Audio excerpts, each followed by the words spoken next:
بسم اللہ الرحمن الرحیم۔ السلام علیکم ورحمۃ اللہ وبرکاتہ۔ ناظرین، آج ایک مرتبہ پھر آپ کی خدمت میں نئے ٹاپک کے ساتھ حاضر ہوئی ہے۔ آج کل سوشل میڈیا پر بہت زیادہ شور ہے اس بات کو لے کے کہ سورج گرہن ہو رہا ہے، تو لوگ کہہ رہے ہیں کہ قیامت آ رہی ہے، رمضان کے اندر قیامت آ جانی ہے، عید سے پہلے پہلے قیامت ہے۔ تو سورج گرہن کو لے کے طرح طرح کی لوگ جو ہے وہ باتیں کر رہے ہیں سوشل میڈیا پر۔ تو آئیے آج آپ کے سامنے اس چیز کو رکھتے ہیں کہ اس سورج گرہن کا یا چاند گرہن کا اسلام کے ساتھ کیا تعلق ہے۔ تو ناظرین، نبی پاک صلی اللہ علیہ وآلہ وسلم کی زندگی سے ہمیں کیا ملتا ہے، صحابہ کی زندگی سے ہمیں کیا ملتا ہے، اس کو سمجھنے کی کوشش کرتے ہیں۔ تو سرکار علیہ السلام کے صاحبزادے حضرت ابراہیم رضی اللہ تعالیٰ عنہ، آپ کا جب انتقال ہوا اس دن بھی سورج گرہن تھا۔ تو لوگوں نے یہ باتیں کی کہ سورج گرہن ہے، اس وجہ سے سرکار علیہ السلام کے صاحبزادے کا انتقال ہو گیا۔ تو سرکار علیہ السلام نے ارشاد فرمایا کہ اے لوگو، اس کا کسی کی موت و حیات کے ساتھ کوئی تعلق نہیں ہے، کہ یہ چاند گرہن یا سورج گرہن، اس کا کسی کی موت و حیات کے ساتھ تعلق کوئی نہیں ہے۔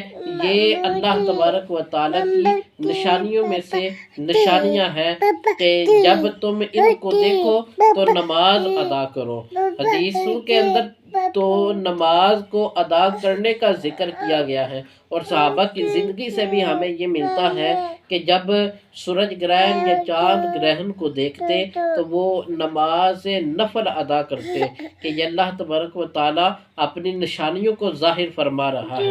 تو حدیث پاک کے اندر ہے کہ جب سرکار علیہ السلام سورج گرہن کو دیکھتے تو آپ دو دو رکعتیں کر کے نفل ادا فرماتے۔ تو طریقہ یہ ہے کہ نماز سورج گرہن کی ہو، چاند گرہن کی ہو، اس کو ادا کیا جائے، اور سورج گرہن کی جو نماز ہے وہ دو دو نفل کر کے پڑھنا جو ہے وہ زیادہ بہتر ہے۔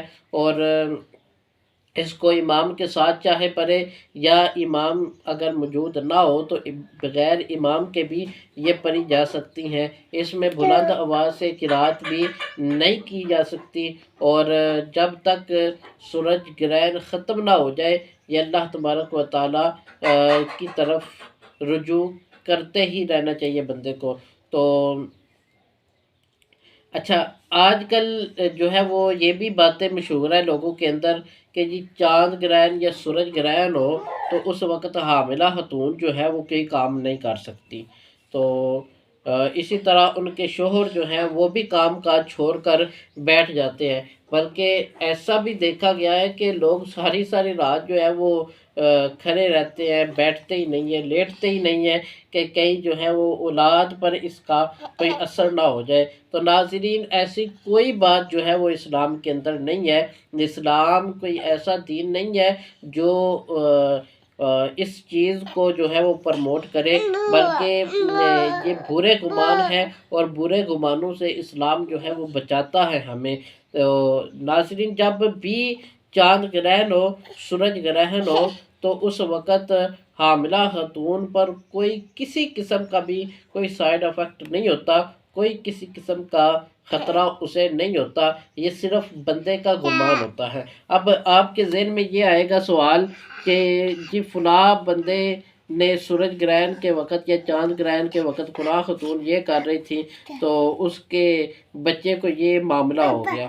تو ناظرین، ایسی بات کوئی نہیں ہوتی، یہ فقط گمان ہوتا ہے بندے کا۔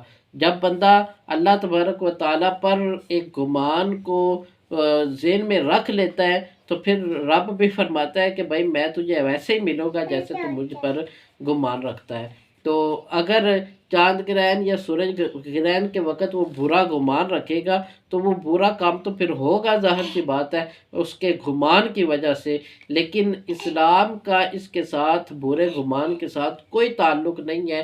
اسلام اس چیز کو پرموٹ نہیں کرتا، تو لہٰذا ایسی چیزوں سے بچنا چاہیے اور دوسروں کو بھی بچانا چاہیے اور بتانا چاہیے کہ بھائی سورج گرہن اور چاند گرہن کے وقت فقط اللہ تبارک و تعالیٰ کی طرف رجوع کر کے توبہ و استغفار کی جائے، نماز ادا کی جائے، اور اس سے زیادہ اس کا تعلق یہ نہیں ہے کہ اس سے جو ہے وہ کسی کی موت و حیات کے ساتھ اس کا تعلق ہو، یا پھر حاملہ خاتون پر اس کا تعلق ہو، یا کسی کاروبار کی وجہ سے، یا کسی کوئی پریشانی کی وجہ سے، یا قیامت آنے کی کوئی نشانی ہو یہ، تو یہ ناظرین ایسی بھی بات کوئی نہیں ہے کہ یہ بھی قیامت کی نشانیاں ابھی اور بھی بہت زیادہ پڑی ہوئی ہے، صرف یہی چیزیں نہیں ہیں، ابھی تو بہت بڑی قیامت کی نشانیاں جو ہے وہ ظاہر ہونی ہے، پھر جا کے کہیں قیامت ہے۔ تو ناظرین اس چیز سے ہمیں بچنا چاہیے، اللہ رب العزت ہمیں